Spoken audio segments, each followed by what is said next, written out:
Alerte lourdeur! En fait, je vais juste avertir peut-être ceux qui sont nouveaux sur la chaîne ou ceux qui nous suivent vraiment là, pour le minimalisme et le zéro déchet. Aujourd'hui, on fait quelque chose de vraiment différent. On va parler de trucs assez ésotériques, donc je sais que c'est pas la tasse de thé de tout le monde et c'est bien correct. C'est juste qu'il y a eu quand même beaucoup de demandes pour que j'en parle, donc on en parle aujourd'hui, on essaie ça. Donc, avant d'écouter puis que vous soyez comme what the fuck, qu'est-ce qu'elle a fumé? Je voulais juste vous avertir, si c'est pas votre tasse de thé, écoutez pas tout simplement. Et puis sinon, ben bonne écoute! Aujourd'hui, on fait une petite vidéo assez particulière qui sort un peu des vidéos qu'on fait habituellement. En fait, j'ai été assez surprise parce que dans notre home tour, quand j'avais montré mon coin de hippie, il y avait eu vraiment beaucoup de réactions et de demandes pour faire une vidéo là-dessus. Donc c'est ce qu'on fait aujourd'hui.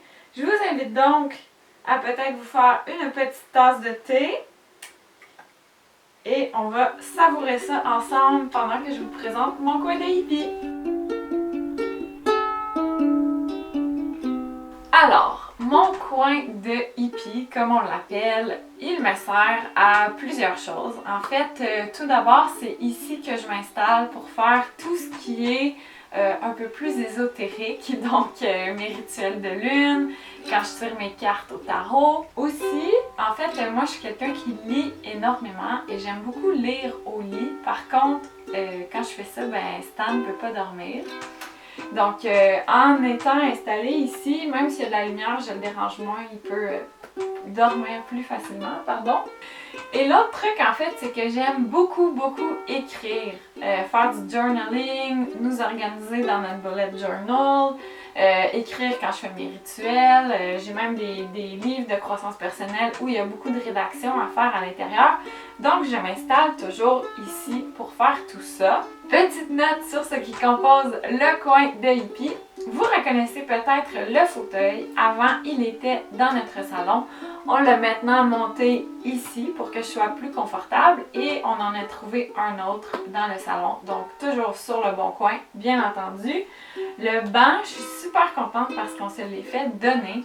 Au début, Stan ne voulait pas qu'on le prenne.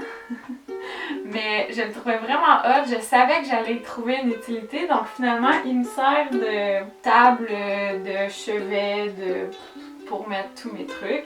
Et en même temps, en bas ici, j'ai tous mes livres, donc il sert en même temps de bibliothèque improvisée.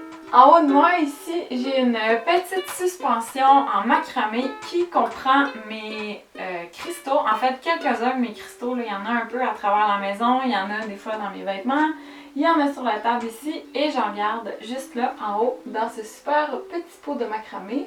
J'ai aussi une espèce de crochet slash porte-manteau où je mets tous mes bijoux. Et mes bijoux sont presque uniquement, encore une fois, des cristaux ou encore des colliers mala de méditation. Et finalement, j'ai un petit cadre que j'ai trouvé dans un vide-grenier et c'est Stan qui a créé la petite affiche qui est à l'intérieur. J'ai aussi mon tapis de yoga que j'aime beaucoup. Et finalement, il y a un petit tapis sous moi qu'on a trouvé dans un marché tout près d'ici. Donc voilà. Une des premières choses en fait que je peux vous présenter de mon petit coin à moi, c'est ma collection, entre guillemets, de jeux de tarot. En fait, j'aime beaucoup les cartes de tarot. Je vais vous montrer celles que j'utilise. J'ai d'abord commencé avec un tarot des anges que j'utilise encore parfois, mais en fait là j'ai d'autres jeux que j'aime encore plus, donc j'utilise plutôt les autres, mais celui-là c'est le premier jeu de tarot qui a attiré mon œil. En fait, quand on magasine des jeux de tarot, si vous allez en boutique, en fait le mieux c'est vraiment d'aller dans une boutique où il y en a plusieurs, puis la dame où j'étais allée m'avait dit pour bien choisir un jeu, il faut y aller au feeling tout simplement. Choisis celui qui t'appelle. Et moi, c'était vraiment celui-là qui m'avait appelé parce que sur la boîte, c'était cette carte-là qui était affichée, qui est en fait une sirène. Et étant une grande amoureuse de l'océan, des sirènes et tout, ça avait immédiatement attiré mon œil. Donc j'avais pris ce jeu-là pour commencer. Je l'aime beaucoup encore.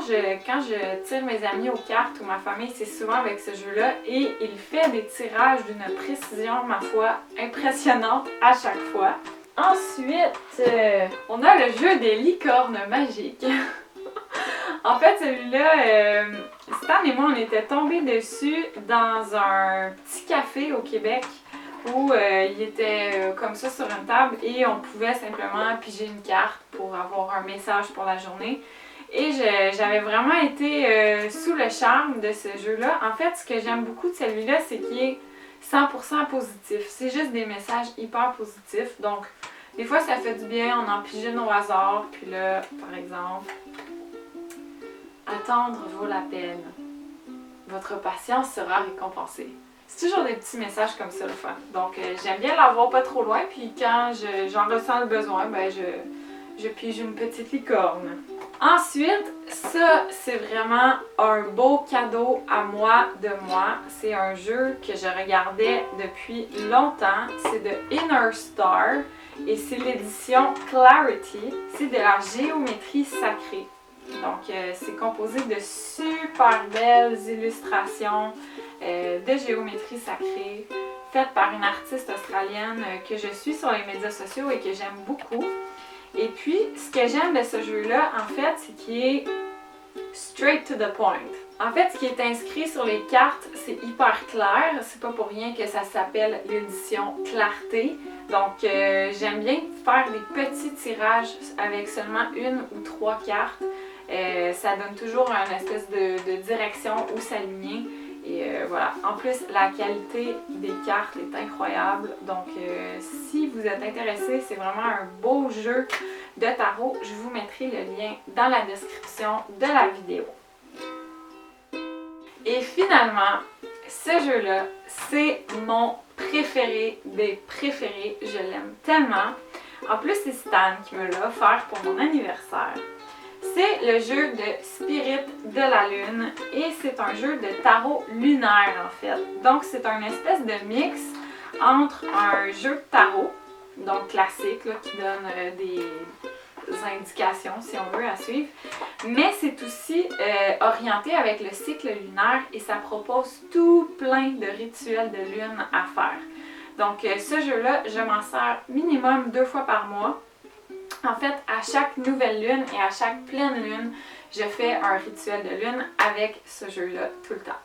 D'ailleurs, les rituels de lune, parlons-en. Si vous regardez sur Google, vous allez en trouver plein. Moi, ce que j'aime bien faire, en fait, comme je disais avec mon jeu de tarot, je fais toujours un tirage à la nouvelle lune et à la pleine lune. Ce que j'aime beaucoup de ce jeu de tarot-là aussi, c'est que ça vient avec un super site web qui, à chaque nouveau cycle lunaire, décrit vraiment on est dans quel cycle, la lune est dans quel signe, c'est quelle pleine lune ce mois-ci, parce qu'il y a plein de différentes pleines lunes. Donc, selon toutes ces informations-là, ça propose un rituel précis. Sinon, moi, ce que j'aime beaucoup faire, c'est trouver justement on est dans quelle lune ce mois-ci et faire le rituel qui est associé à cette lune-là. L'autre truc qui m'intéresse beaucoup dans ma vie, ce sont les cristaux et leurs propriétés. Moi, je suis du genre à en mettre un petit peu partout dans la maison. Il y en a à côté de notre lit. J'en ai souvent dans les poches de mes cardigans. Mes colliers, c'est presque uniquement des cristaux aussi. Le mobile de ma fille, je l'ai fait avec des cristaux aux propriétés pour aider au sommeil. Donc, vous voyez que ça fait quand même partie de mon quotidien. Je ne vais pas vous en parler trop longtemps parce que je pourrais en parler vraiment longtemps et puis c'est pas nécessairement un sujet qui intéresse tout le monde. Je peux par contre vous parler peut-être de mes quelques pierres préférées, puis ils sont vraiment passe-partout. Donc si jamais ça vous intéresse, vous allez pouvoir en trouver facilement quand même sur le web ou dans des boutiques plus spécialisées. Tout d'abord, la citrine, c'est une petite pierre un peu jaunâtre. Ce que j'adore de la citrine, c'est que c'est une pierre qui va absorber toute l'énergie négative. C'est la pierre que j'ai presque toujours dans mes poches ou dans mon sac à main.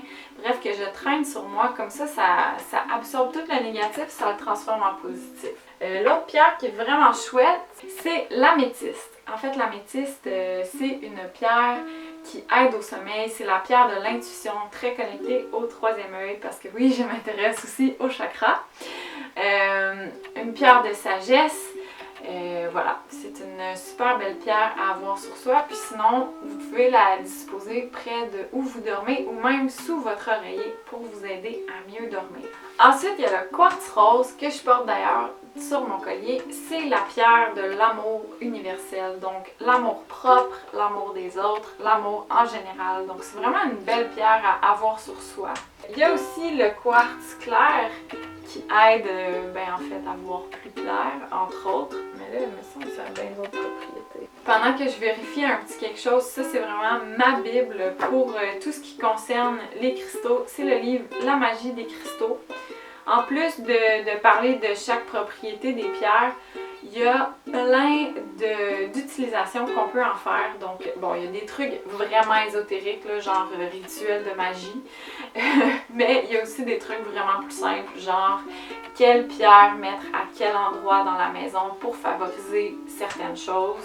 Donc voilà, je l'aime beaucoup, il est super complet, il n'est pas très dispendieux, il se trouve assez facilement. Je l'avais trouvé dans une librairie là, très ordinaire. Donc vous pouvez certainement mettre la main dessus aussi. Donc le quartz clair, c'est comme le cristal maître de toutes les pierres. Il aide beaucoup à la clarté, à la bien communiquer. Il aide à l'équilibre et à l'harmonie. Donc c'est vraiment un beau cristal à avoir chez soi. Et là, quand vous tombez sur des formes comme ça, en fait, les formes taillées des cristaux ont plein de propriétés en plus quand elles sont taillées d'une certaine façon. Pour choisir vos pierres, là, encore une fois, c'est vraiment pas compliqué. Vous y allez avec votre feeling. Donc, les pierres qui vont vous appeler, tout naturellement, ce sont celles dont vous avez le plus besoin ou qui vont vous être le plus bénéfiques. Sinon, dans les autres pierres que j'aime beaucoup, il y a la pierre de lune. En fait, c'est la pierre de ma bague de fiançailles. C'est également un peu pourquoi on a appelé notre fille Clara Lune. C'est une de mes pierres vraiment préférées. C'est la pierre de la féminité, de l'intuition, encore une fois. Très bonne pour les voyageurs aussi, elle protège lors des voyages. Dans mon coin hippie, j'ai également mes livres à saveur plus ésotérique. Donc sans rentrer trop dans le vif du sujet, je vais juste vous les présenter, comme ça si ça vous intéresse, ben vous le saurez. J'ai celui-là qui s'appelle « Demandez à vos guides » qui parle en fait des anges gardiens et des êtres de lumière qui nous entourent. Ensuite, j'ai ce livre sur l'énergie des chakras. Je l'ai lu en entier, je l'ai beaucoup aimé. Si vous faites du yoga, vous êtes probablement familier avec le terme chakra. Ce sont les centres énergétiques qu'on a tout le long de notre colonne vertébrale et un peu partout à travers le corps, mais les 7 principaux sont vraiment alignés le long de la colonne. Et dans le yoga, en fait, quand on est parfaitement bien dans la vie, c'est lorsque nos chakras sont tous alignés. Donc chaque chakra a ses propres propriétés. Donc par exemple, le troisième œil, c'est vraiment celui pour l'intuition. Celui du cœur, évidemment, ça va être pour l'amour. En général, l'amour des autres, l'amour de soi. Celui de la gorge, c'est beaucoup pour la communication. Donc, des fois, quand on est un peu débalancé, quand il y a des sphères de notre vie qui vont moins bien, c'est vraiment quelque chose qu'on peut aller explorer, à savoir comment peut-être on peut travailler à réaligner nos chakras. Ensuite, j'ai ce livre sur les mudras. En fait, les mudras, c'est du yoga pour les mains. Et ce sont des petits gestes tout simples que vous faites et qui vont amener une certaine énergie ou vous aider à régler certains problèmes. Donc, il y a des mudras pour tout. Il y en a pour favoriser l'abondance, il y en a pour guérir d'une peine d'amour, il y en a pour favoriser le sommeil. J'aime beaucoup quand je médite ajouter des petits mudras comme ça. Pas besoin de le faire longtemps pour que ça soit efficace, donc c'est encore mieux. Ensuite, j'ai un livre sur l'énergie des auras. En fait, ça, je l'ai acheté en même temps que celui sur les chakras, pardon. Je trouvais que ça se complétait bien. Et d'ailleurs, c'est la même auteure qui a écrit les deux. Les auras, ça m'intéresse beaucoup. J'ai pas encore eu l'occasion de m'y plonger autant que je voudrais. Je suis pas encore capable de voir l'aura des gens. Mais c'est quelque chose que je trouve vraiment fascinant. Donc, c'est un super ouvrage si ça vous intéresse. C'est une belle introduction au sujet. Ça en parle quand même en douceur. C'est pas trop dans la 17e dimension. attention, là, c'est quand même une lecture qui est accessible. J'ai aussi un petit livre sur la chiromancie. En fait, la chiromancie, c'est quand on lit dans les lignes de la main. Encore là, c'est pas quelque chose que j'ai eu vraiment le temps de me plonger à 100% dedans. Quand je vais avoir plus de temps libre pour le faire, ben j'ai déjà mon petit livre. Finalement, j'ai un livre sur l'interprétation des rêves. Et là, en fait, celui-là, il est un petit peu différent parce que j'avais déjà un dictionnaire des rêves. Donc, par exemple, une nuit, on rêve à un dinosaure. Chose qui m'arrive souvent d'ailleurs. On va dans le livre à dinosaure et on voit la signification. Celui-là, il est vraiment différent. Il est pour nous outiller, en fait, à être capable tout seul, naturellement, d'interpréter nos rêves, de leur trouver une signification. Donc, c'est pour apprendre à vraiment être autonome dans l'analyse des rêves. Et puis sinon, autour de moi, j'ai également, c'est ça, j'ai mes cristaux préférés. J'ai en arrière ici plusieurs sortes d'encens avec mon petit brûleur à encens juste ici. J'ai également un petit bâton de sauge séché. En fait, la sauge, ça purifie, ça enlève les mauvaises énergies. On veut juste qu'il y ait une petite braise d'allumée et que ça se consume lentement. Et là, les gens vont sûrement rire de vous s'ils vous voient faire ça, mais on fait juste se promener à travers la maison ou encore à l'extérieur, dehors, en dispersant la fumée. Et pour l'éteindre, on le passe sous l'eau pour être certain que ça soit bien éteint. Petite note là-dessus, ça sent assez fort quand ça brûle. Et ça a une odeur qui s'apparente un peu à la marijuana. Donc, peut-être avertir votre coloc ou vos parents si jamais vous faites brûler de la sauge chez vous. Et finalement, j'ai toujours j'ai mes crayons préférés tout prêts pour pouvoir écrire dans mes différents journaux. Si vous voulez, je vous en parlerai peut-être plus en détail dans notre vidéo. On va en faire une sur la façon dont on s'organise en vous présentant nos outils à nous et notre bullet journal. Donc, je pourrais vous montrer peut-être mes crayons préférés. J'ai aussi les trucs que je lis ces temps-ci. Je suis présentement en train de lire Miracle Morning. J'ai vraiment hâte d'être un peu plus avancée. Ça fait longtemps que je me fais parler de ce livre-là et je pense que ça peut m'aider à améliorer encore plus ma vie. Et je suis encore dans The Desire Map. En fait, ça fait un bon moment que j'ai terminé toute la portion plus lecture. Et là, je suis dans la portion rédaction. Et on dirait que je veux toujours le faire quand j'ai vraiment le temps de bien m'installer, de le faire tranquillement. Et bien entendu, ces temps-ci, c'est un peu le chaos. Donc, j'ai rarement le temps. Donc, ça avance pas aussi vite que je voudrais, mais bon, il est là, il m'attend sagement et j'ai très hâte de continuer à le remplir. Et finalement, j'ai mon... Alors ces temps-ci, je capote sur Outlander, genre 10-15 ans après tout le monde, je pense. Je me souviens, je pense quand j'étais au secondaire, tout le monde lisait ça. Apparemment, ça vient de se rendre dans ma vie. Donc, voilà. Le premier tome, vous voyez, là, c'est quand même des briques, là. Je l'ai lu en une journée.